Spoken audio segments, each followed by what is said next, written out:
Hello po mga kabayan, magandang araw.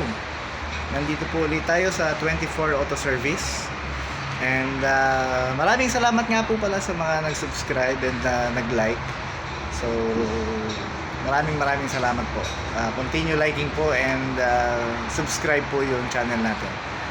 Nandito po tayo to explain about dun sa Lexus LX 470 sa 98 model.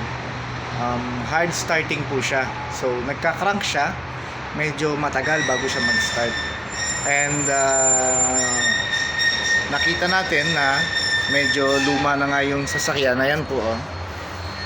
So we check first the spark plugs. Ito po yung kanyang spark plugs. To remove and check the spark plugs, tinanggal natin yung cover, chinek natin yung sunog niya, and okay naman yung kanyang spark plugs, and okay din yung mga coil.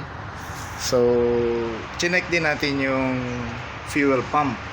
So nakita natin yung fuel pump niya is medyo mahina na yung pressure niya. So what we did, we changed the fuel filter and we changed the fuel pump. So nag-okay naman yung sasakyan. So ito yung isa sa mga sinasabi ko dun sa first vlog ko dun sa Nissan Pathfinder, na kapag hard starting, first check natin yung spark plugs, check natin yung fuel system, and check din yung kung talagang okay yung spark plug, okay yung fuel system. So mapupunta tayo dun sa timing and then sa makina. So at this case naman, nakuha naman natin agad yung trouble sa pagpalit natin ng fuel pump. So everything is okay and working na yung sasakyan. But just to make sure also, pinalitan na rin natin yung spark plugs niya kasi medyo luma na.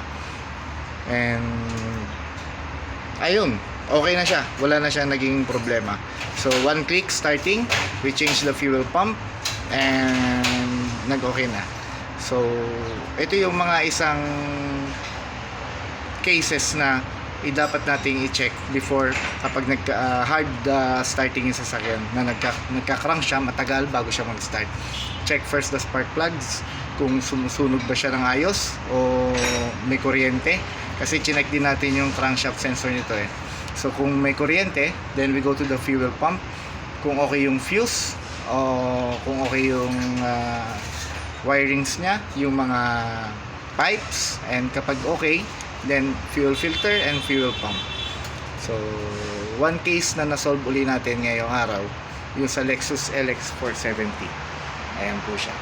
So next time, pag meron tayo uli mga trouble, post ko dito. So don't forget to subscribe and like our channel, Jackie Chan Kalikoter. Thank you sa mga nag-subscribe.